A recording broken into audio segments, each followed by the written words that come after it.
உங்கள் தந்தி தொலைக்காட்சியில் பிரம்மாண்டமான காட்சி அமைப்புகளுடன் சாணக்கிய தந்திரம் தினமும் இரவு 8 மணிக்கு.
இலங்கை அதிபர் தேர்தல் தொடர்பான வாக்கு எண்ணிக்கை தொடங்கிவிட்டது. தேர்தல் நடந்து முடிந்தது. தற்பொழுது வாக்கு எண்ணிக்கை தொடங்கியிருக்கிறது. இந்தியாவை போல அங்கேயும் தபால் வாக்குகளை மீண்டும் எண்ணுகிறார்கள்.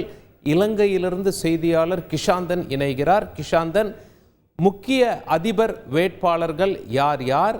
ராஜபக்ச அவர்களின் குடும்பத்திலிருந்து யார் இந்த தேர்தலில் போட்டியிடுகிறார்கள்? அவர்களின் நிலை என்ன? முடிவுகள் எப்போது தெரிய வரும்? யாருக்கு அதிக வாய்ப்பு? வணக்கம். காலை 7 மணிக்கு வாக்குப்பதிவுகள் ஆரம்பமாகி மாலை 4 மணியில் நிறைவு பெற்றது.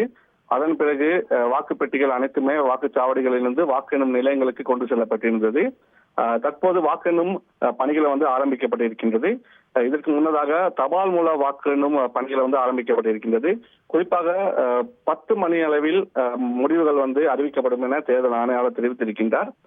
அது மட்டும் இல்லாமல் இலங்கையை பொறுத்தவரையில் ஒரு மும்முனை போட்டியாகத்தான் இது பார்க்கப்படுகின்றது. ஒருபுறம் ரணில் விக்ரமசிங்க, மறுபுறம் சஜித் பிரேமதாச, அடுத்ததாக அன்பகுமார் திசாநாயக்க. அது மட்டும் இல்லாமல் முன்னாள் ஜனாதிபதி மஹிந்த ராஜபக்சவின் புதல்வரான நாமல் ராஜபக்ச அவர்களும் இந்த முறை போட்டியிட்டிருக்கின்றார். எனினும் அவருக்கு வெற்றி பெறுவதற்கான வாய்ப்புகள் குறைவாக தான் காணப்படுகின்றது. இருந்த போதிலும் தமிழ் மக்களின் சார்பில் தமிழ் பொது வேட்பாளர் ஒருவரும் இந்த முறை போட்டியிடுகின்றார். இந்த சூழ்நிலையில் ஒரு கடுமையான போட்டி தான் இலங்கையில காணப்படுகின்றது.